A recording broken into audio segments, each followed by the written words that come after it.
योगेंद्र कुमार सिंह जी, प्रयागराज से। राधे राधे सर। जी। महाराज जी राधे राधे, सादर प्रणाम। महाराज जी, गृहस्थ जीवन या सन्यासी जीवन, दोनों में श्रेष्ठ कौन है और क्यों है? चुनौतियां ज्यादा किसमें हैं? दोनों में श्रेष्ठ कौन है? दोनों बराबर है ना। हाँ, गृहस्थ से ही सन्यासी का प्रादुर्भाव होता है, समझना। जो संत महात्मा है ये पैदा कहाँ होते हैं? गृहस्थ से। गृहस्थ में तो पैदा होते हैं, इसके बाद विरक्त हो जाते हैं।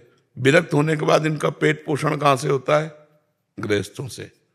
जब हम इस पक्ष में देखते हैं तो गृहस्थ हमारी दाहिनी आंख हुई, और गृहस्थों को उपदेश देकर भगवत प्राप्ति कौन कराता है? संत जन। पाप रहित कौन करता है? संत जन। सतमार्ग उनको कौन दिखाता है? संत जन। तो दोनों आंखें हुई ना, एक गृहस्थ आंख हुई, एक विरक्त आंख हुई, और दोनों आंखों की एक ही दृष्टि है, भगवान। अगर भगवान की प्राप्ति नहीं की तो गृहस्थ गृहस्थ नहीं, वो विरक्त विरक्त नहीं। अपनी जगह दोनों महान है, कोई छोटा बड़ा नहीं। देखो, आप मानते हो संत बड़े हैं, प्रणाम करते हो ना, और संत आपको भगवान मानते हैं। वही संत है जो आपको भगवान माने। मेरे भगवान आए हैं, सिय राम में सब जग जाने। सब में भगवान, तभी तो संत है, वो सब में भगवान देख रहा है। संत भिक्षा लेता है और शिक्षा देता है, दोनों का बराबर का नाता है, भिक्षा और शिक्षा का। वो मायाग्रस्त जीव अपनी माया के द्वारा संत सेवा करता है, वो ज्ञानी महापुरुष अपने ज्ञान के द्वारा गृहस्थ की सेवा करते हैं। गृहस्थ अन्न वस्त्र आदि के द्वारा संत सेवा करता है, संत तपस्या भजन साधना ज्ञान के द्वारा गृहस्थ की सेवा करता है। दोनों दोनों के पूरक हैं, और दोनों ऐसे हैं जैसे दोनों दो आंखें हमारी, लेकिन दृष्टि एक है। ऐसे ही दोनों हैं, गृहस्थ और विरक्त कहने को दोनों भगवान के लाडले हैं, दोनों का लक्ष्य भगवान की प्राप्ति है। अगर ऐसा है तो गृहस्थ धन और विरक्त धन, और नहीं तो आंख फूटी भी तो होती है, आंख फूटी भी होती है। अगर लक्ष्य भगवान नहीं तो फूटी है, वो अंधा है। जिसका लक्ष्य भगवान नहीं वो अंधा है, पक्का समझो। और लक्ष्य भगवान है तो वो गृहस्थ धन्य और विरक्त धन्य। मार्ग किसका चुनौतियों भरा है? दोनों का। आप गृहस्थ का साधारण नहीं है, क्योंकि उसके पास नाना प्रकार की चिंताएं हैं। उन चिंताओं से ग्रसित होकर भी वो संत सेवा करता है, वो पशु पक्षियों की सेवा करता है, और वो कुछ भगवान का नाम जप कर लेता है। गृहस्थ के पास कोई कम चुनौतियां थोड़ी है। बेटी का ब्याह है, उसकी पढ़ाई है, ये मर गया, उसका काम, फसल खड़ी है, वर्षा हो गई, फसल नष्ट हो गई, फसल को बोना है, वर्षा नहीं हुई, बहुत तरह की आपत्तियां हैं। तो क्या विरक्त को कुछ कम चुनौतियां हैं? पूरे जीवन भर ब्रह्मचर्य से रहना, ना किसी से प्यार, ना किसी से अपनापन, ना कोई मनोरंजन, पूरे जीवन भर वो अपने को जलाता हुआ भगवान के चरणों में, बराबर दोनों की चुनौतियां है। वो चिंता से जलता है, अब बेटी का ब्याह करने के लिए गया, कहाँ कैसे, कितनी समस्याएं। तो अब तुम सोचो, तुम्हें भूख लगी, भोजन पा लिया, उसको भूख लगी, भोजन का ठिकाना नहीं। तुम्हें काम सताया, तुम्हारी पत्नी है, उसको वो केवल जलन सह रहा, जलन ही जलन जलन। कोई साधारण मार्ग थोड़ी विरक्त का। काम क्रोध लोभ मोह मद मत्सर सबकी जलन। आखिरकार इंसान ही कोई संत बना है ना, तो उसकी भी तो मांगे हैं। जैसे तुम्हारी मन की मांगे, ऐसे वो अपनी हर मांग को रौंद रहा है, हर मांग को दबा रहा है, हर मांग को। तभी तो तुम नमस्कार करते हो उसको, तभी तो नमस्कार करते हो। तो दोनों की चुनौतियां कम नहीं है, दोनों समान चुनौतियों वाले। एक प्रपंच की चुनौतियां तो एक प्रपंच को सहने की चुनौती। जितना साहस हो साधु, और टूट गया वो असाधु। तो गृहस्थी में बहुत बड़े बड़े पहाड़ हैं, पहाड़ की पहाड़ चिंताएं हैं। अब पैसे की इतनी आय नहीं हो, आजकल पढ़ाई का कितना पैसा लगता है, कितने। अच्छा, कोई बीमार हो गया उसको पैसा लगना है, खेती कर रहा सिंचाई में पैसा, क्या क्या खाद पानी, क्या मतलब जिधर देखो तो पैसा पैसा। आय है नहीं। अच्छा, जिनकी आय एक लिमिट आय है, खर्चा अनलिमिट है, अपनी अपनी सबकी मांगे हैं, सब परेशान है, सब चिंतित है। और जिनके खूब पैसा है वो शरीर की समस्याएं, नाना प्रकार के रोग से ग्रसित है, नाना प्रकार, वो अपनी लेवल से चिंतित है। साधु पूरे जीवन न माँ का प्यार, न पिता का प्यार, न पत्नी का प्यार, न पुत्र का प्यार, सबसे अलग जीवन। सोचो, तुम सोचो जरा, दिमाग से सोचो। ना मोबाइल देख सकते हो, न टीवी देख सकते हो, न फिल्म देख, टाकीज में, मतलब संसार के कोई मनोरंजन सुख है क्या, आप बताओ? है उबली दाल रोटी और जैसे काम चले, जो भी भगवान व्यवस्था कर दे। तो मतलब समस्याएं दोनों में है। ऐसा न माने कि बाबा जी को बता, देखो बिगड़ैल बाबा जी बात अलग है। बिगड़ैल का मतलब मनमानी आचरण करे, खाए पे मौज मस्ती से केवल भेष है, वो अलग चीज है।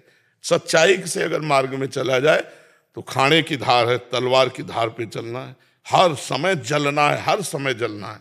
महाराज जी, ये इतने कष्ट क्यों झेल रहा है और वो इतनी चुनौतियों क्यों झेल रहा है?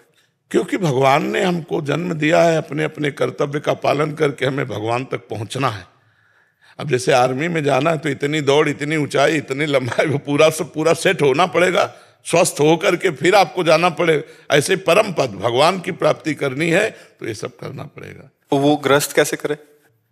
नाम जप करते हुए अपने कर्तव्य का पालन करे, विरक्त नाम जप करते हुए अपने कर्तव्य का पालन करे। दोनों की अपनी अपनी पूजा है, भगवान अपनी अपनी पूजा से संतुष्ट हो जाएंगे। आपकी यही पूजा है, बच्चों को पढ़ाया लिखाया, नौकरी पेशा कमा के लाए और नाम जप कर रहे हैं। नाम जप नहीं किया तो फिर सब गड़बड़ हो जाएगा। पाप कर्म मत करो और नाम जप करो, तुम्हें वही गति प्राप्त होगी जो एक संत को प्राप्त होती है। पर कठिन है नाम जप करना, जरा सा काम करो भूल जाते हैं भगवान को, है नहीं? और बड़े बड़े काम है कि अगर उसमें एकाग्रता न करो तो काम ही नहीं होगा। अब एकाग्रता करो तो भगवान को भूल गए, यही चुनौती है। मामनुस्मर युद्ध च, भगवान कह रहे हैं मेरा स्मरण करते हुए युद्ध करो। तो भगवान का स्मरण करते हुए हम संसारिक कार्य करें तो भक्त ही हैं, और भगवान का स्मरण करते हम वैराग्य से चलें तो हम अपने सन्यासी हैं, हम विरक्त हैं। और दोनों का लक्ष्य है भगवान की प्राप्ति, दोनों को भगवान की प्राप्ति होगी यदि अपने अपने हिसाब से चला जाए तो। पराग जी नागपुर से। राधे राधे राधे महाराज जी। गुरुवर, जब से आप हमारी लाइफ में आए हैं मेरी पूरी लाइफ ही सुधर गई है। मेरी लाइफ पहले बहुत असत आदतों से युक्त थी, आपके दिखाए मार्ग पर अभी चल रहा हूँ, आपको गुरु माना है। महाराज जी, बहुत से लोग आध्यात्मिक सवाल पूछते हैं लेकिन साधना का प्रयोग करने में उत्सुक क्यों नहीं होते? प्रश्न करने मात्र से थोड़ी बात बनती है। भोजन की सारी प्रक्रिया बनाने की पढ़ ले तो क्या उससे भूख मिट जाती है क्या? उसके लिए तो बना के खाना पड़ेगा ना। तो साधना के किए बिना प्रश्न निरर्थक है। आप साधनात्मक प्रश्न किए, आध्यात्मिक प्रश्न किए और साधना है नहीं तो आनंद का अनुभव होगा नहीं। जब आनंद का अनुभव नहीं होगा तो बातें करोगे भागवतिक और आचरण करोगे गंदे। आचरण करोगे सांसारिक और बातें करोगे भागवतिक, तो इसी को तो पाखंड कहते हैं, इसी को दंभ कहते हैं कि बात कर रहे हो सत्य की और चल रहे हो असत्य में, बात कर रहे हो प्रकाश की और चल रहे हो अंधकार में, बात कर रहे हो अमृत की और खा रहे हो मृत मृत्यु विष। तो ये फिर महत्व नहीं रहता। प्रायः कुछ परसेंट छोड़कर यही दशा है। बात करते हैं ज्ञान की और आचरण है अज्ञान के, तो उससे कोई लाभ नहीं मिलता। वो जीवन एक नाटक बन करके रह जाता है। जब हम ज्ञान की बात करते हैं तो ज्ञान का प्रयोग करके अज्ञान का नाश करके सत्य मार्ग में चलें। जो प्रश्न किया उसको अपने जीवन में उतारें, जो उत्तर मिला उसको अपने जीवन में उतारें, तभी आनंद आएगा। नहीं आएगा तो दूसरे कुछ भी करें, अपने लोग ऐसा ना करें। अपने लोग जितनी बात जानकारी हमको मिली उस जानकारी का हम प्रयोग करें, अपने जीवन में उतारें, तभी आनंद आएगा। जैसे कई भाई लोग आते हैं कि हमने प्रवचन सुना, उसके प्रभाव से हमने विषय त्याग कर दिया, गंदी गंदी बातें त्याग कर दी, अब मैं नाम जप करता हूँ, मैं अच्छे से चलता हूँ। ये हुआ कि आपने सत्संग सुना तो अपने जीवन का सुधार किया। अब जो जो सुनते जाओ उसे आचरण में उतारते जाओ। आप पैंट शर्ट में भी महात्मा हैं, आप धोती कुर्ता में भी महात्मा हैं। महात्मा लक्षणों से होता है, वेश मात्र से महात्मा नहीं होता। वेश और लक्षण हो तो क्या कहना है? वेश और लक्षण ना हो तो महात्मा नहीं है। अच्छा, वेश नहीं और लक्षण है तो महात्मा है। तो खूब अच्छे से नाम जप करो और सच्चे आचरण वाले बनो जी। भगवान की कृपा कैसे मिलती है? भगवान की कृपा मिलती है। संतों का आदर करे, संतों के वचन का आदर करे तो भगवान की कृपा प्राप्त हो जाएगी। संत जन जो कह रहे हैं वैसा चलो, भगवान की कृपा। भगवान की कृपा से संत मिलते हैं, संत कृपा से भगवान मिलते हैं। महाराज जी, नाम जपना कष्ट पूर्वक, नाम या मंत्र जब कष्ट पूर्वक जपे, जैसे दंडवत करके या ध्यान पूर्वक, ज्यादा रिधि जिससे खुश हो। भैया इस शरीर से कुछ मतलब नहीं। तुम सोफा में बैठ जाओ, एसी चला लो और राधा राधा कहो, तुम्हारा मतलब है केवल भजन।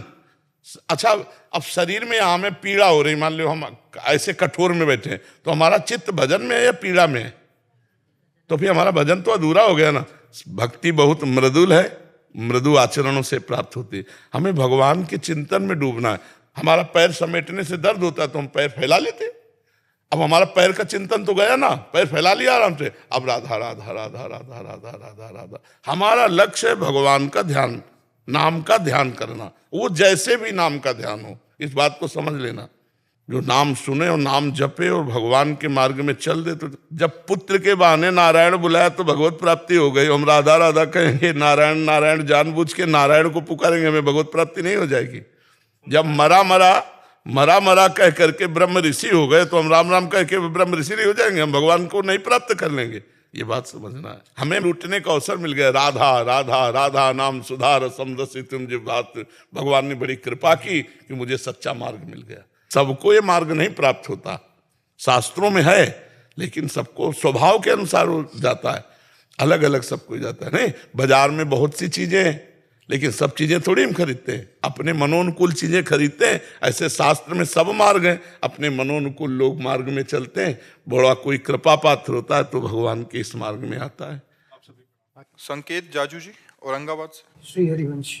श्री हरिवंश महाराज जी, भगवान के प्रति पूर्ण समर्पण, पूर्ण आश्रय की भावना कैसे आ सकती है? वचन से तो मैं बोलता हूं कि मैं भगवान के पूर्ण आश्रित हूं, लेकिन मन से पूर्ण आश्रित होने के लिए मुझे क्या क्या करना पड़ेगा? सबसे पहली बात, भगवत प्रेमी महापुरुषों का संग। प्रथम भगति संतन करि संगा, दूसरी रति मम कथा प्रसंगा। गुरुपद पंकज सेवा, तीसरी भक्ति अमान। चौथी भगति मम गुण गन, करे कपट तजिगान। मंत्र जाप मम दृढ़ विश्वासा। पंचम भगति सुवेद प्रकाशा। छठ दम शील बिरत बहु कर्मा। निरत निरंतर सज्जन धर्मा। सातों समूह मोहि में जग देखा। मोते अधिक संत कर लेखा। आठों जथा लाभ संतोषा। सपने नहीं देखे पर दोषा। नवम सरल सब सन छलहीना। मम भरोस ही हरस नदीना। ये 9 प्रकार की भक्ति भगवान श्री राम जी ने सबरी माता के सामने गाई। इनमें अगर एक भी हो जाए तो 9 अपने आप आ जाएंगे। जो नवधा भक्ति है उसमें आखिरी है आत्मसमर्पण। श्रवणम कीर्तनम स्मरणम विष्णुर्पाद सेवनम अर्चनम वंदनम दास्यम सख्यात्म निवेदनम। आपका है कि भगवान को कैसे आत्मसमर्पण किया जाए, तो पहली भक्ति संतों का संग करें, भगवान से प्रार्थना करें कि मुझे सच्चे संतों का संग मिले। जब द्रवहि दीन दयालु राघो तो साधु संगति पाए। शरणागत की पुष्टता बिना भगवान के प्रेमी भक्तों के नहीं होती। श्री हनुमान जी महाराज का जब दर्शन विभीषण जी को होता है, इसके बाद श्री राम जी की शरणागति होती है। पहले हनुमान जी का सानिध्य संभाषण हुआ, फिर हृदय में दृढ़ विश्वास हो गया कि भगवान हम पर कृपालु। अब मोहि भाव भरोस हनुमंता। बिनु हरि कृपा मिले नहीं संता। जो प्रभु मोहि अनुग्रह कीन्हा, तो तुम आए दरस हठि दीन्हा। हनुमान जी का सानिध्य ही श्री राम जी की शरणागति का पुष्टता का स्वरूप बना। तो प्रथम भक्ति संतों का संग, दूसरी भगवान की खूब कथा कानों को सुनाए, साथ में परहेज, किसी की निंदा न सुने, अपनी प्रशंसा न करे, प्रपंच की बातें न सुने और भगवान की चर्चा सुने, तो उससे हमारी श्रवणेंद्री परम पवित्र हो जाएगी।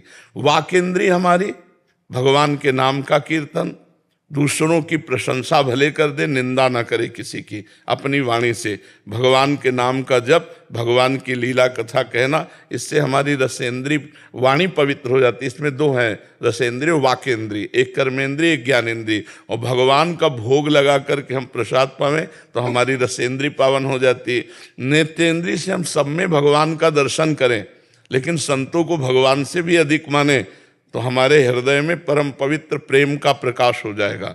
जब हम किसी से किसी भी प्रकार का दोष दर्शन न करते हुए अपने गुरु प्रदत्त नाम मंत्र का निरंतर जप करते हैं तो हमारा हृदय भगवान के प्रेम भाव से द्रवित हो जाता है। मंत्र में बहुत सामर्थ्य है। नाम और मंत्र जो गुरुदेव देते हैं मानो अपना जीवन दे दिए।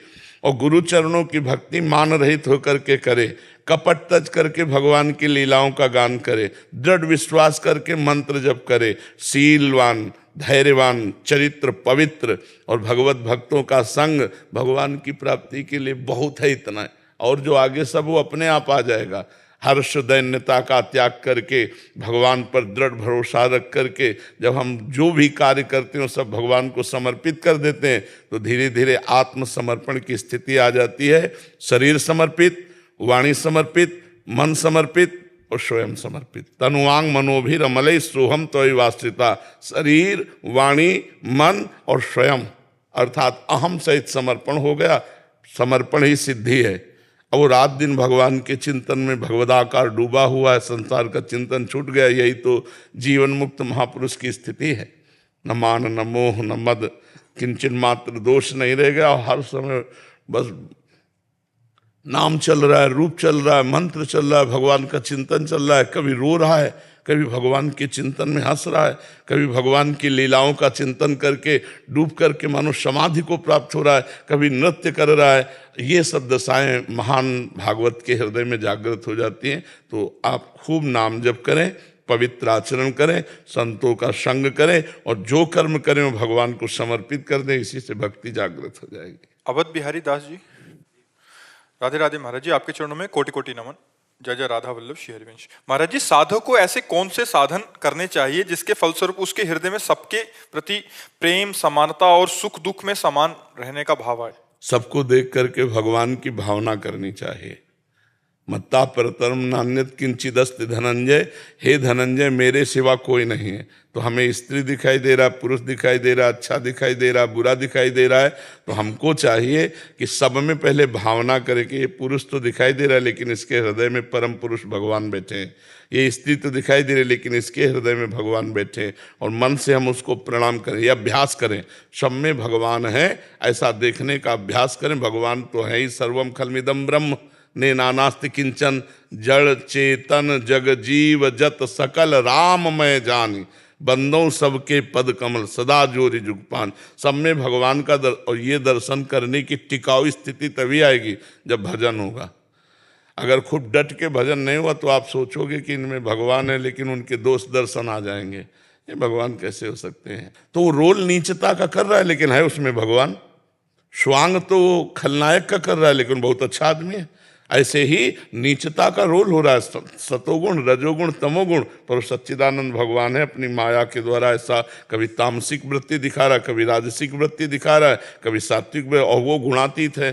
तीनों गुणों से परे परमात्मा विराजमान। तो डट के भजन करना पड़े, खूब नाम जप, खूब मंत्र जप। इसके बिना हमारे हर प्रश्न में नाम जप है, क्योंकि नाम जप की धरा के बिना जैसे नींव ना हो तो बिल्डिंग नहीं टिक सकती, ऐसे नाम जप के बिना परमार्थ है ही नहीं। जो जितना भजन करेगा उतना ही परमार्थी होगा। परमार्थ की बातें कर लेने से कोई परमार्थी नहीं हो जाता, भजन करने से परमार्थी बनता है। और भजन करो, सात्विक भोजन पाओ, गंदे आचरणों से बचो। जिन आचरणों को निषेध किया है शास्त्रों ने उन आचरणों से बचो। अपने धर्म के अनुसार चलो, बस सब में भगवान की भावना करो तो सिद्ध होने लगेगी। समझ रहे हैं? सौरभ बंसल जी। राधे राधे महाराज जी। महाराज जी, मैं भारत सरकार में कार्यरत हूं और एक अधिकारी हूं। कई जांच एजेंसी भी में मैंने भाग लिया है। अपनी रोजमर्रा के कार्यकाल में लोग कैसे गलत कार्य करते हैं ये देखता हूं। लंबे समय से ये सब देखने की वजह से हर इंसान और परिस्थिति में क्या गलत हो सकता है और किस रूप में किसी का लालच जुड़ा हो सकता है, ये सोचने की प्रवृत्ति हो गई है। इसकी वजह से मन में पॉजिटिविटी ही नहीं रही। भगवान का नाम जब भी करता हूं, कृपया मार्गदर्शन। हाँ, इसमें ध्यान रखना है कि आपको सेवा मिली है दुर्गुण दुराचार दोषों का त्याग कराने की, या दुर्गुण दुराचार दोषों से युक्त पुरुष को दंड दिलाने की। लेकिन वही बात, ये सब स्वांग परमात्मा कर रहा है, अंदर परमात्मा बैठा हुआ है। जैसे भीष्म जी के सामने सच्चिदानंद भगवान श्री कृष्ण है, अब विपक्ष है, तो क्या भीष्म जी बाण नहीं मार रहे? भगवान को ललकार के कहते हैं कि मैं गंगा पुत्र भीष्म नहीं कहलाऊंगा, कल अगर रण क्षेत्र में तुम्हें अस्त्र लेने के लिए विवश न कर दूं। भगवान ने कहा था महाभारत युद्ध में मैं अस्त्र ग्रहण नहीं करूंगा, तो उनका गंगा पुत्र शांतनु पुत्र भीष्म नहीं कहलाऊंगा यदि कल रण क्षेत्र में आपको विवश न कर दूं। तो भगवान को विवश कर दिया, मार बाणों अर्जुन को। सारथी रूप में भगवान ही है ना, विवश हो गए, कूद गए, रथ से उठाया रथ का पहिया एक, और तब बाण रख दिया और कहा अपनो परण विसार, भगत को पूर्व परण निभाओ। भगवान का स्वभाव अपने प्रण का, सच्चिदानंद भगवान अपने प्रण का त्याग कर भक्त के प्रण का। तो हम जब ये देखेंगे कि भगवान यहाँ दुष्टता का रोल कर रहे हैं और मुझे दिया है दुष्टता के निषेध का अधिकार, तो मैं केवल अपने निषेध के अधिकार का पालन कर रहा हूं, वस्तुतः इसके अंदर भगवान है। अगर ये भाव हमारे अंदर आ जाए तो हम ये करते हुए भी भगवत प्राप्त हो जाएंगे। अन्यथा अगर हमारी सब पे दोष दृष्टि रहेगी तो फिर बात नहीं बन पाएगी। ऐसे आप अधिकारी रूप में हैं और भगवान संसार में हैं और वो रोल कर रहे हैं दुष्टता का, तो हमें रोल दिया दुष्टता निवारण या दुष्टता के अनुसार दंड देना, तो हम ठीक वैसे ही करेंगे, बिल्कुल दया नहीं करेंगे, पर अंदर से भाव ये रखेंगे हो प्रभु तुम ही। नाम जप कीजिए। अगर सब पे दोष दृष्टि आ गई तब तो बहुत हानि हो जाएगी, क्योंकि हमारी दृष्टि दोष दृष्टि आ गई तो हम संतों पे भी दोष दृष्टि करेंगे, हम महतजनों पे भी दोष दृष्टि कर लेंगे। हमारा वो आकलन करने का, जो कल्पना करने का, जो भावना करने का जो स्वभाव है वो निगेटिव में ही रहेगा, तो फिर हमारा कल्याण कैसे हो पाएगा। ये क्रूरा अपि पापिनो न च सताम संभाष्य दृश्याश्चये सर्वान वस्तुतया निरीक्ष परम स्वाराध्य बुद्धिर्मम। जो क्रूर हैं, पापी हैं, दुष्ट हैं, जो संभाषण योग्य भी नहीं है, उनमें भी मेरा भगवान विराजमान है। बस हमको जो पद दिया है हम सच्चाई से ईमानदारी से वही करेंगे। जैसे युद्ध क्षेत्र में धर्म के अनुसार सामने योद्धा चाहे पिता हो चाहे पुत्र हो कोई भी हो, अगर वो उसका वध कर देता है तो किंचन मात्र उसमें पाप नहीं लगता। परिवार ही तो है कौरव पांडव। और पूज्य द्रोणाचार्य जी जो प्रत्यंचा चढ़ाना सिखाते हैं, उनसे अर्जुन युद्ध कर रहे हैं। जिन्होंने अर्जुन को प्रत्यंचा चढ़ाना सिखाया, जिन्होंने अंगुली पकड़ के चलाना सिखाया, वो भीष्म पितामह, कृपाचार्य, द्रोणाचार्य, इनसे युद्ध कर रहे हैं। लेकिन पाप नहीं लगेगा उनको, क्योंकि युद्ध धर्म का ऐसा नियम है। तो ऐसे ही आप अपने अधिकार के अनुसार, जो भारत सरकार ने अधिकार दिया, उसके अनुसार जो समाज के साथ आप व्यवहार करते हैं वो आपका धर्म होना चाहिए। हमको सब पे दोष दृष्टि नहीं करनी, जहां करनी है। अब जैसे अपना शिष्य अपराध करे तो दंड, और दूसरा संत अगर किसी कोई वार्ता भी करे कि वो संत, तो तुरंत रोक दे, नहीं, ये संत निंदा होगी, हमारे सामने बात नहीं कर सकते आप। हमारे शिष्य के लिए अधिकार है कि हम अपने शिष्य के दोष दर्शन करें, दोष वर्णन सुने और उनको दंड दें, लेकिन दूसरे संत के लिए नहीं। उसके भगवान रक्षक वो आके हमसे बात करे तो निराकरण कर सकते हैं, लेकिन हम ऐसे नहीं सुन सकते। तो सबके प्रति ऐसा बर्ताव नहीं करना चाहिए। सबके प्रति अगर हमारी बुद्धि वही तराजू से तौलने लगी दोष दर्शन से, तो हमारी हानि हो जाएगी। ठीक है, हाँ, इसके लिए नाम जप आप कर ही रहे हैं और सत्संग सुन रहे हैं, तभी नाम जप कर रहे हैं। तो सत्संग और नाम जप के प्रभाव से आप बचते रहेंगे। नाम जप आपके पापों का नाश करता रहेगा, सत्संग आपकी बुद्धि को प्रवीण करता रहेगा। तो ये सेवा भी बन जाएगी, भगवत प्राप्ति भी हो जाएगी, लोक परलोक दोनों बन जाएंगे। अर्जुन चौधरी जी, राधा वल्लभ श्री। महाराज जी, आपके चरणों में कोटि कोटि प्रणाम। महाराज श्री, नाम चिंतन या रूप चिंतन करने के लिए जब हम ध्यान करते हैं, रूप चिंतन की सामर्थ्य नहीं। नाम चिंतन करो, नाम के बल से रूप प्रकाशित होता। देखिए रूप नाम आधीना, रूप का प्रादुर्भाव कब होता है? ऐसे आंख मूंद देखो, अंधेरा दिखाई देता है। कल्पना करोगे तो भगवान की कल्पना तुम्हारे में सामर्थ्य नहीं कि कल्पना कर सको, भावना कर सको। तो हम नाम लिखें राधा, उसी का ध्यान कर रहे हैं, अपने मन को एकाग्र। फिर देखना हो जहाँ राधा लिखते हो वहीं राधा रूप प्रकाशित हो जाएगा, वहीं कृष्ण रूप प्रकाशित हो जाएगा। पहले नाम पे ध्यान दो। अगर हम ककहराव मात्रा बढ़िया पढ़ लिए ना तो हम ऐसे कोई भी ग्रंथ पढ़ सकते हैं। अगर हमें गणित के सूत्र याद हो गए तो कोई भी सवाल लगा सकते हैं। ABCD बढ़िया आ जाए तो अंग्रेजी पढ़ना सीख जाएंगे। ऐसे ही अगर नाम जप आ जाए तो अध्यात्म पर विजय प्राप्त हो जाएगी। अध्यात्म की जो योग्यताएं हैं, जो सद्गुण, सब अपने आप आ जाएंगे। जो राम राम कहना नहीं जानते थे, मरा मरा कहे, वो ब्रह्म ऋषि हो गए। किससे हो गए? मरा मरा मरा मरा मरा मा नहीं तो राधा राधा राधा राधा राधा। आपको कौन सा ज्ञान, कौन सा रूप रह जाएगा जो आपके हृदय में प्रकाशित हो? पर पहले नाम पर ध्यान दीजिए। हाँ, आप क्या कहना चाहते हैं? और ये कहना चाह रहे हैं कि हम ध्यान करते हैं तो भजन के साथ साथ हृदय में एक और चिंतन रीलवत चलता है रहता है, जो अभी हमने तरह 2-4 दिन पहले बताया है, सुना है आपने? 2-4 दिन पहले बताया है, एकांतिक में ही बताया है। एक दिन चिंतन में इस बात को पकड़ा कि साधकों को कैसे इससे निवृत्त होना चाहिए। तो जब हम भजन करते हैं तो हमारे साइड में मन एक अपनी रील चलाता है। भूत का चिंतन, भविष्य का चिंतन, अन्य दोषों का चिंतन, व्यर्थ कल्पना, गंदी बातें, ये सब वो चला रहा है। तो वो हमारे मन की जितनी भी बातें हैं वो सब निकल रही हैं। हमको नाम जप करते हुए ना किसी बात से राग करना है, ना द्वेष करना है। वो अपने आप सब डिलीट हो जाएंगे। साधक उनको देखकर घबरा जाता है, किसी से राग कर बैठता है, किसी से द्वेष कर बैठता है। वो संस्कार नवीन बन जाते हैं, भजन में बाधा पड़ जाती है। चुप रहो। जैसे हम रोड किनारे बैठे हैं, लोग आ जा रहे हैं, हम किसी से ना राधे राधे बोले और ना किसी से झगड़ा करें तो वो खड़ा नहीं होगा, अपने आप चला जाएगा। और किसी से राधे राधे बोला तो हमारी तरफ देखेगा, और झगड़ा किया तो खड़ा हो जाएगा। ऐसे जो ये रोड है एक मन का, अनंत जन्मों की रील है, उसमें वो निकलती चली जा रही। जब हम नाम जप करें तभी तो निर्मल मन होगा। निर्मल मन ही भगवत प्राप्ति के योग्य होता है। तो वो जो मलिनताएं जा रहे हैं उनको रोको मत।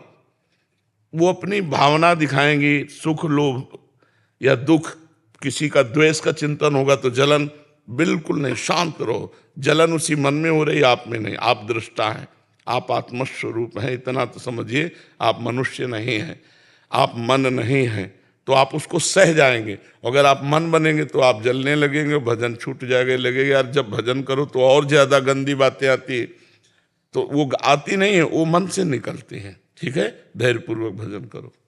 तेज जी। राधे राधे। राधे राधे महाराज जी।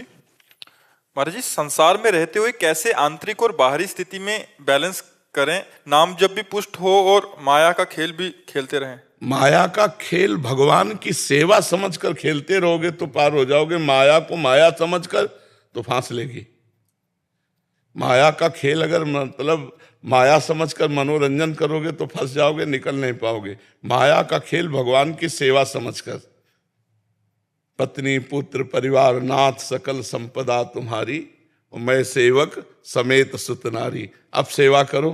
अब नौकरी पेशा जो भी कर रहे हो, धन कमाने के लिए कर रहे हो, धन परिवार के पोषण के लिए कर रहे हो, और परिवार भगवान का है।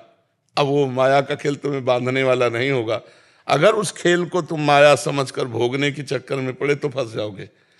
माया को माया समझ करके भोगने वाले कभी उद्धार नहीं होता। माया को भगवान का स्वरूप समझो। जैसे इन शरीर मंदिरों में भगवान विराजमान है, ये ध्यान रखो। केवल बाहर ईंट पत्थर के मंदिरों में ही भगवान नहीं विराजमान है, इन शरीरों में भी भगवान विराजमान है। जहाँ माया है वहाँ मायापति विराजमान है। कोई कण ऐसा नहीं जहाँ भगवान न विराजमान हो। तो अपने परिवार को भगवान की सेवा समझो। नौकरी पेशा भगवान की सेवा है, किसानी व्यापार भगवान की सेवा है, क्योंकि सृष्टि भगवान की है। ऐसे भाव से तो माया में खेलो, कोई परेशानी नहीं। माया को माया समझ के खेलोगे बंध जाओगे। अंदर से सुमिरन करो और बाहर से भगवान की सेवा की भावना से, नौकरी व्यापार किसानी जो भी है, पढ़ाई लिखाई जो भी है, वो भगवान की सेवा की भावना से, तो भगवान की पूजा हो जाएगी। तो ये खेल खेलते हुए भी आप जीवन मुक्त हो जाएंगे। जैसे चक्रवर्ती सम्राट महाराज अम्बरीश जी हैं, सावई मना कृष्ण पदार विंदयो, मन भगवान के चरणों में और तन सेवा में। ये सब सेवा ही है। तो तन सेवा में, मन भगवान में काम बन गया, और मन और तन दोनों माया में, तो फिर नरक, दुर्गति, जन्म मरण, ये सब है। समझ पा रहे हो? नाम जप करते हो इसे भगवान की सेवा समझो। ये माया भगवान को लेके डोल रही है, दिखाई दे रही है माया, और है भगवान। कहो सो कहाँ जहाँ प्रभु नहीं है भगवान। तो भगवान को पहचानो तो माया है ही नहीं। खेलो भगवान के साथ, विविध खेल खेलो। हे भगवान, आप पत्नी रूप में आए हो, पुत्र रूप में आए हो। भगवान, आप पूरी सृष्टि रूप में विराजमान हो। सिय राम में सब जग जानी, करो प्रणाम जोर जुग पानी। माया है ही नहीं, भगवान ही भगवान। भगवान के साथ खेलो, मुक्त हो जाओगे। माया के साथ खेलोगे, फंस जाओगे। महाराज जी, कहीं ना कहीं ये प्रश्न सभी के हृदय का है कि ये भी करते रहे और ये भी करते रहे। इतना मनोरंजन है कि एक तरफ भगवान खड़े हो, बुला रहे हो, तो कहेगा नहीं आप आओ हमारे साथ। महाराज अपना ही मन खेलता है। हाँ, वो दिखाएगा कि अभी अंदर से आवाज आएगी कि ऐसा कर लो। आप, भगवान की आवाज है या माया बुला रही? ये आपका ही विषय नहीं, ये चराचर जगत का विषय है। ये चराचर जगत का विषय। कल्याण भी हो जाए और ये सब भी छूटे ना। हो जाएगा, छूटेगा भी नहीं, हो भी जाएगा। उसी में भगवान को मान लो। हम कभी ज्यादा छोड़ने के पक्ष में नहीं, हम जोड़ने के पक्ष में हैं। भाव बदल गया। ये मेरा घर नहीं है, श्री जी का है सब कुछ। तो क्या तुम अपने घर को श्री जी का नहीं मान सकते? हमारा भगवान को लेके है, आपका अहंकार को लेके है, बस इतना अंतर है जी। इसका मतलब सूक्ष्मता से देखा जाए, जो जहां है वहां वहां भगवत प्राप्ति कर सकता है। बिल्कुल बिल्कुल, कुछ छोड़ने की जरूरत नहीं और जोड़ने की जरूरत है। स्त्री को प्यार कर रहे हो, भगवान मान के प्यार करने लगो, और प्यार करो, और प्यार करो, पर भगवान मान के। मेरे भगवान आवश्यकता पड़ी तो मेरी पत्नी के रूप में आ गए, मेरे पुत्र के रूप में आ गए, और प्यार करो, मुक्त हो जाओगे। पर ऐसा प्यार करना कोई महाभागवत ही कर सकता है। पत्नी में भगवान को देखना, पुत्र में भगवान को देखना। अगर हम अपनी वासनाओं की पूर्ति के लिए पत्नी का भाव रखते हैं तो वो बंधन कारक है, और ये मानते हैं कि भगवान मुझे सहयोग देने के लिए पत्नी के रूप में आए हैं, तो वो पत्नी से प्यार करोगे, भगवान की प्राप्ति हो जाएगी। तो इसलिए माया के साथ मत खेलो, मायापति के साथ खेलो। वो माया के साथ ही है, पर खेलो मायापति से। लक्ष्य रखो मायापति, अगर माया रखोगे तो गड़बड़ हो जाएगा। ठीक है। पारस कोहली जी, नई दिल्ली से। राधे राधे। राधे राधे महाराज जी। महाराज जी, प्यार क्या है? प्यार का उद्देश्य क्या है? दिव्य प्रेम की स्थिति कब और कैसे प्राप्त होती है? कृपया मार्गदर्शन करें। प्रेम भगवत स्वरूप है, पर प्रेम प्रतिक्षण वर्धमानम, सूक्ष्मतरम, अनुभव स्वरूपम, कामना रहितम, तब प्रेम माना जाएगा। अगर हम आपके किसी भी शरीर, जमीन, धन, पद, माइंड, किसी को भी देख करके प्रभावित हुए और आपसे प्यार किया और उससे हम उस स्वार्थ पूर्ति करना चाहते हैं, उसे प्यार नहीं कहते, उसे काम कहते हैं, राग कहते हैं, आसक्ति कहते हैं, मोह कहते हैं, स्वार्थ कहते हैं। उसे प्यार, यहाँ जगत में प्यार नहीं हो रहा, जगत में प्यार नहीं हो रहा। किसी के रूप को देख करके, किसी के प्रभाव को देख करके अपने स्वार्थ की पूर्ति को हम यहाँ प्यार कर रहे हैं। नहीं तो फिर प्रेम विवाह होने के बाद डिवोर्स क्यों हो जाए, फिर प्रेम होने के बाद ब्रेकअप क्यों हो जाए? जिससे हमने प्यार किया उसको हम जहर कैसे दे सकते हैं? तो ये सब प्यार करने वालों में देखा गया। तो इसका मतलब यहाँ जगत में प्यार है नहीं, प्यार केवल परमात्मा से ही होता है, जो सूक्ष्मतरम, अनुभव स्वरूपम, प्रतिक्षण वर्धमानम, प्रतिक्षण बढ़ता रहे। यहाँ प्रतिक्षण घटता रहेगा। आपसे बहुत प्यार हुआ, फिर आपसे अच्छा कोई मिल गया तो उससे प्यार होने लगा, आपसे छूट गया। तो प्रतिक्षण वर्धमानम होना चाहिए, छूट कैसे गया? इसका मतलब प्यार नहीं, ये स्वार्थ है, ये काम है, ये आसक्ति है, राग है। तो प्रेम है भगवत स्वरूप, वो सिर्फ भगवान से हो सकता है, या भगवान मान के माता पिता पत्नी पुत्र परिवार किसी से भी किया जा सकता है, पर भगवत मान करके। अगर भगवान मान करके नहीं किया तो शरीर से प्रेम नहीं हो सकता, शरीर से राग होगा, काम होगा, और भोग समाप्ति पर उससे घृणा हो जाएगी। उससे अच्छा कोई मिलेगा तो उसका त्याग हो जाएगा। प्यार का मतलब ऐसा नहीं होता। प्यार का मतलब होता है, अगर हम आपसे प्यार किया है और आप इससे प्यार कर रहे हैं तो हम आशीर्वाद देंगे कि आप सदैव सुखी रहो, क्योंकि आपका उससे प्यार हो गया है तो आप सुखी रहो, आप सदैव कभी दुख ना पाओ। आप दोनों ऐसे अपने प्यारे को सुखी देखना प्यार का लक्षण है। संसार का प्यार ये है, अगर आप हमसे प्यार करते हो तो सिर्फ हमसे, तो ये प्यार नहीं। प्यार ये कहता है कि हम आपसे प्यार करते हैं और आप हमारा तिरस्कार करते हैं और उसको प्यार करते हैं, तो हम दोनों को आशीर्वाद देंगे, कोशिश करेंगे आप दोनों को मिला दें, आपसे कभी हम घृणा न करें, कभी नफरत न। ऐसा उदार प्यार कहाँ है? उदार प्यार तो सिर्फ परमात्मा में है। हमसे कितनी भी बड़ी गलती हो जाए आप हमें छोड़े ना, ये केवल परमात्मा से है। विमुख भय निमिषो न अकृपा, जब चितये तब वैसे, वो केवल भगवान ही ऐसे है। दूसरा, जन अवगुण प्रभु मान न काऊ, दीन बंधु अति मृदुल सो। यहाँ तो जरा सी त्रुटि हो जाने में, अपने स्वार्थ की आपूर्ति होने में क्रोध हो जाएगा, वो उसका तिरस्कार कर देगा, वो उससे संबंध विच्छेद कर देगा। तो यहाँ प्यार जगत में नहीं है, भगवान को लेकर के भाव करके, वो चाहे माता से प्यार कर ले, चाहे पिता से, चाहे पत्नी से, चाहे पुत्र से, चाहे कुत्ते से प्यार कर ले, किसी से भी कहीं भी, क्योंकि कहो सो कहाँ जहां प्रभु नहीं, हर जीव में हर कण में भगवान है। तो भगवान का भाव करके नामदेव जी ने कुत्ते से भाव किया तो विट्ठल भगवान वहीं प्रकट हो गए। भगवान का भाव करके माता पिता से प्यार किया तो विट्ठल भगवान आ गए दर्शन देने।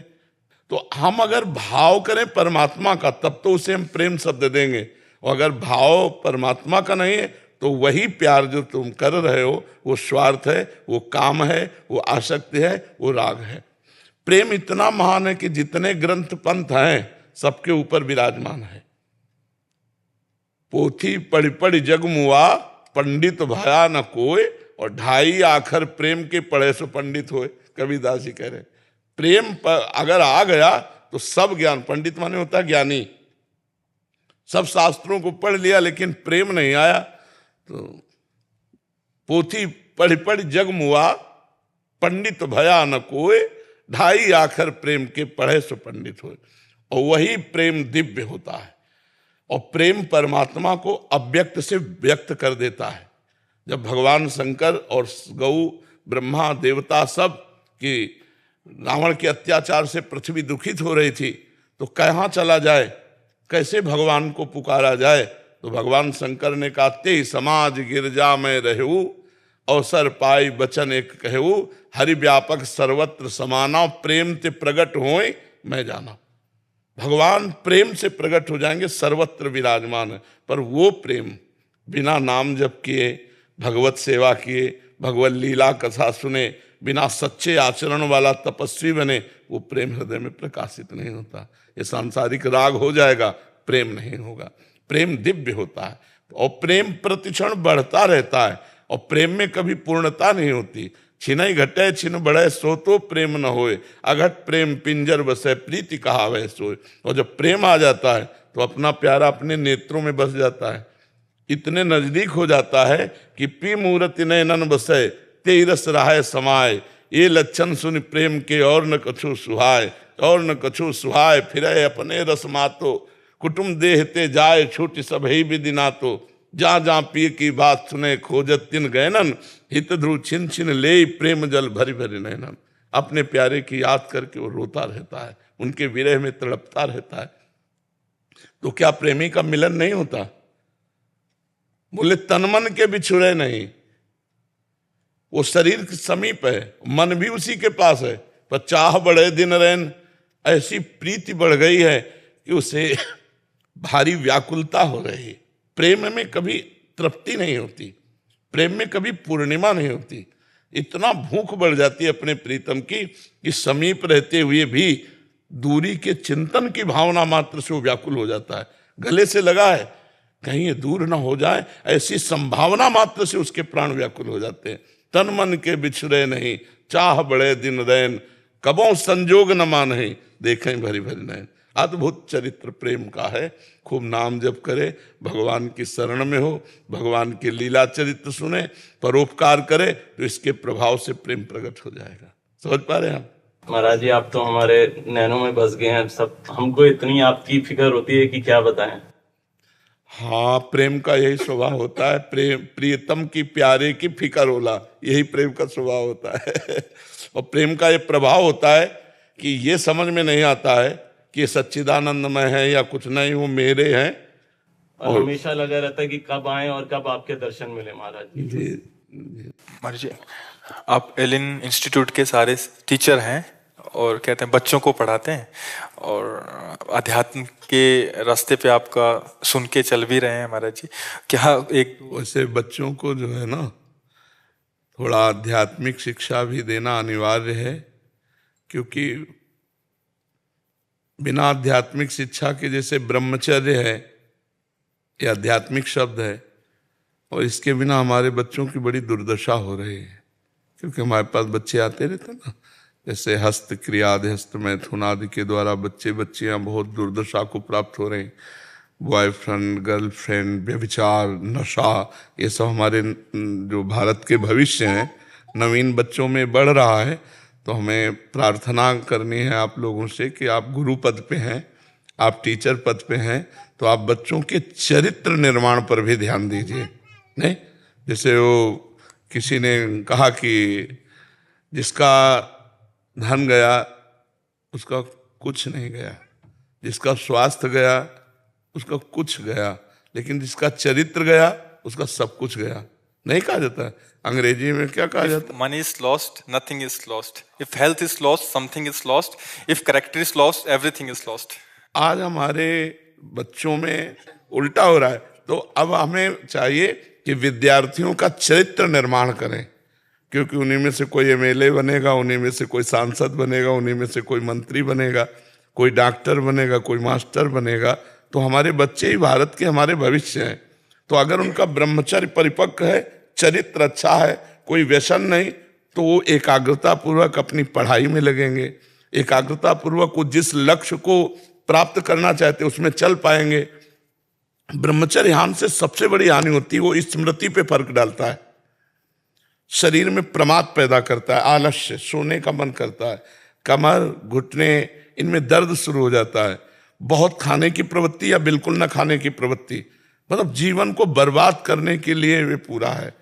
जैसे 20 वर्ष तक ब्रह्मचर्य रहें और फिर इसके बाद गृहस्थ धर्म में जाएं, तो एक अनुकूलित वातावरण उनको गृहस्थ में, तो वो निकल जाएंगे बढ़िया जीवन। और 20 के पहले ही ब्रह्मचर्य नष्ट कर दिए तो बहुत बड़ी हानि हो जाती है। ये ऐसे शिक्षक हैं, ये आगे की कंपटीशन तैयारी कराते हैं। बच्चे महाराज जी बहुत प्रेशर उन पे क्रिएट हो जाता है, उस प्रेशर देखो, हम जो बता रहे हैं इसी में क्षमता है हर प्रेशर को सहने की। आप समझो, ब्रह्मचर्य के द्वारा हमारी जब स्मृति प्रवीण होती है तो एक बार बोलो और बस दिमाग में हम उसको फिट कर लें। आप कभी जीवन में पूछ लेना, तो हमारे जो बच्चों को प्रेशर लगता है ना पढ़ाई, वो ब्रह्मचर्यहीनता के कारण लगता है। नहीं, एक आनंद की अनुभूति, ब्रह्मचर्य एक शीतलता है, ब्रह्मचर्य एक बल है, और ब्रह्मचर्य ब्रह्म है, उसको समझना चाहिए। तो हमारे बच्चों बच्चियों में ये आप जानकारी जरूर दें, क्योंकि जो आध्यात्मिक पढ़ाई है वही इसे सुधार सकती है। भौतिक पढ़ाई में तो और इसका प्रोत्साहन दिया जाता है, जैसे डॉक्टर कहते हैं प्रोत्साहन स्वरूप में कि कोई हानि नहीं है, और यहाँ प्रत्यक्ष बच्चों के जीवन बर्बाद होते चले जा रहे हैं। उनका आहार व्यवहार चरित्र अगर ठीक है तो पढ़ाई में उन्नति प्राप्त करेंगे, नहीं तो परेशान हो जाएंगे, फिर नशा करने लगेंगे, फिर हार जाएंगे, फिर वो अपने आप को नष्ट करना चाहेंगे। बहुत से बच्चे हारने पर अपने आप को नष्ट करते हैं ना। क्यों? हार जाना एक स्वाभाविक प्रक्रिया है, लेकिन नष्ट करना स्वाभाविक प्रक्रिया नहीं। हार और जीत दो ही पक्ष होते हैं, पास होना या फेल होना। मान लो थोड़ा हमारी प्रमाद स्थिति में उत्तर सही नहीं हुआ, हम फेल हो गए, तो हम अगली साल और पढ़ करके फर्स्ट नंबर में आने की कोशिश करें कि करने की कोशिश करें।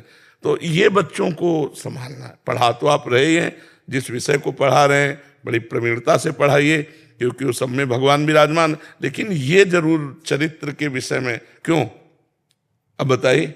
गुरुदेव भगवान, मैं अर्ज करना चाहता हूँ, हमारी संस्था का ध्येय संस्कार से सफलता तक ही है, और यही जो आपने बात कही, यही भाव हम करते हैं। लेकिन इंटरनेट और यूट्यूब, जैसे हम भी आप तक इंटरनेट से पहुंचे, आप हम तक इंटरनेट से पहुंचे, लेकिन इन बच्चों को समय से पहले वो सब मिल रहा है जो नहीं मिलना चाहिए। इसमें आप और हम बहुत सीमित और अपने आप को एक असहज महसूस करते हैं। कुसंग हो जाता है महाराज जी मोबाइल आदि से। तो कोई नियम, कोई कानून, हर चीज के लिए नियम कानून रेगुलेशन है, लेकिन इंटरनेट किन बच्चों तक इनको समय से पहले उन सब चीजों की सुविधा हो गई। बिल्कुल। अच्छा, उससे क्या होता है महाराज जी, एक दूसरे से संपर्क हो जाता है या गलत चीजें देख हाँ, सकते हैं। ये वायरस की तरह बढ़ता है। हाँ बिल्कुल बिल्कुल। पेरेंट्स भी इसके आगे बहुत अपने आप को असमर्थ महसूस करते हैं, क्योंकि हमें उनको उनकी पढ़ाई के लिए भी देना पड़ता है, हमें उनको उनके दूसरे डेवलपमेंट के लिए भी देना पड़ता है, टेक्नोलॉजी से हम अलग। मोबाइल आवश्यक भी है। हाँ बिल्कुल बिल्कुल। मतलब हम सब आपसे नियमित रूप से ज्ञान प्राप्त कर रहे हैं, मार्गदर्शन प्राप्त कर रहे हैं। ये इंटरनेट की क्षमता है, ये इंटरनेट की शक्ति है। हम तो आज दर्शन के लिए आपके पास आ पाए, लेकिन आपसे हमें रोज मार्गदर्शन मिल रहा है। लेकिन इन विद्यार्थियों को, इन युवा पीढ़ी को जो गलत क्षेत्र है उस पर भी वो कोई नियंत्रण नहीं है। हाँ, बिल्कुल। और हम सब शिक्षक, पेरेंट्स, अभिभावक चाह के भी नहीं कर पा रहे। जी जी। मूल कारण है हमारे जी उनके पतन का। लेकिन उसका निषेध भी नहीं किया जा सकता क्योंकि आवश्यक है वो। मैं अगर जैसे हमारे बच्चे इस बात को समझ जाएं और वो खुद बचना चाहें तो उन्हें कौन गिरा सकता है। पर हमारे बच्चों के दिमाग में भरना होगा कि ये चीजें आपके पतन के कारण है, ये आपका पतन का उद्दंड बच्चे उनकी बात तो नहीं, कुछ सभ्य बच्चे हैं, वो अपना सुधार कर रहे हैं और सुधार करेंगे। हमको ये बात उनके सामने रखनी है, जो बात हम कह रहे हैं ये बात अगर हम 1 मिनट में भी रख देंगे या आप ना सुनाओ, किसी के सुनाए हुए बातें सुना दो तो उनके दिमाग में तो आ जाए ये गलत है। अभी तो उनको यही नहीं पता गलत है। बहुत से डॉक्टर सपोर्ट करते हैं, बहुत से मित्र सपोर्ट करते हैं, मोबाइल आदि के वीडियो सपोर्ट करते हैं, तो उनका मन वैसे ही चंचल है तो उनको और अच्छा लगने लगता है गलत मार्ग। तो हमें समझाना होगा कि गलत मार्ग से सुख नहीं मिलता। आगे चलकर आप मान लो गृहस्थ हुए, ब्याह किया, उसे अभी जो ये बहुत हानिकारक फैल रहे, हमें कोई हफ्ता नहीं जाता जिसमें ऐसे बच्चे ना आते हो कि मैं भेंट करना चाहता हूँ, तो उनको बहुत प्यार से दुलार से मैं तुम्हारा दोस्त हूँ, बिल्कुल तुम ठीक हो जाओगे, उनको एक प्रोत्साहन पहले देते हैं और फिर धीरे से तुम देखो दौड़ लगाओ, तुम ये नियम चलो, तुम ऐसे चलो, तुम ऐसे चलो। तो ऐसा नहीं कि प्रभाव नहीं पड़ रहा। सुधार अगर हम कुछ ऐसे बच्चे होते हैं जिनको जानकारी ही नहीं कि मैं गलत जा रहा हूँ, दोस्तों के संग में और सब ऐसे, अगर उनको आप लोग ऐसा जानकारी दे तो मुझे लगता है 100 में कुछ % बच्चे तो सुधार सुन के हो जाएगा। और जब हमारे कुछ बच्चे अच्छे हो जाएंगे ना तो उनके संग से कुछ बच्चे अच्छे हो जाएंगे। और कुछ जो उद्दंड है वो तो किसी की नहीं मानेंगे, न संत की, न शास्त्र की, और न अपने माता पिता की, न टीचर की। तो उनको फिर भागवतिक दंड या सरकारी दंड मिलता है तो फिर उनको सुधरना होता है। उद्दंडता का फल दंड ही है, दंड से ही सुधारा जाए। वो साम नीति के द्वारा तो सुधर नहीं सकते। आपके दर्शन हो गए यार, एक एक दुपट्टा सबको पहनना। महाराज जी, एक जीवन में हार एक अटल सत्य है। जीतेंगे हारेंगे, हार के प्रति स्वीकार्यता बहुत कम होती जा रही है बहुत समाज में। होती है, हाँ बहुत कम। भगवान ने कहा सुख दुखे समय कृत्वा लाभा अलाभो जया अजयो। अजय माने पराजय में भी हमें समान रहे। पर ये नाम जप से हो जाएगा। अगर नाम जप किया जाए तो हमारी इतनी बुद्धि धैर्यवान रहेगी कि हम हार को भी जीत में बदल देंगे। हम हार कर निराश नहीं होंगे। नाम जप पर अब स्कूल में नाम जप वाली बातें तो कही ले जाती। 18-20 साल के, 15 साल के विद्यार्थी तो सोचते हैं हमारे सिलेबस का पार्ट ही नहीं है। हाँ वो सोचते हैं, जी जी, लगता है कि ये तो हमारे पिताजी, पेरेंट्स। हाँ ऐसा लगता है। लेकिन तभी बुद्धि दृढ़ होगी जब भगवान का नाम जब थोड़ा भी अगर नाम जप करने लगे तो बुद्धि धैर्यवान हो जाए, बुद्धि पवित्र हो जाए। भगवान का नाम मंगलमय है। ये बहुत से बच्चे जपते भी हैं, बहुत से जपते, पर प्रायः ऐसी ही धारणा है कि ये तो बुजुर्गों का काम है। संत बड़े परमार्थी वेद धरे अवधूत, राम नाम की करे घटना भाग जाए लमदूर। सीताराम महाराज की जय। महाराज एक चीज समझिए, हमारे बुलवाते हैं कि बजरंग बांका गिल्ले चारों नाका, बांधे गाड़ी पिछाड़ी, जिसने धर्म की रात बिगाड़ी, धर रगर उसी को जो ना माने किसी को, बोरिया बाबा रहे ना संकट रहे ना भय, सदा रहो निर्भय निर्भय नाम हरि का लीजिए।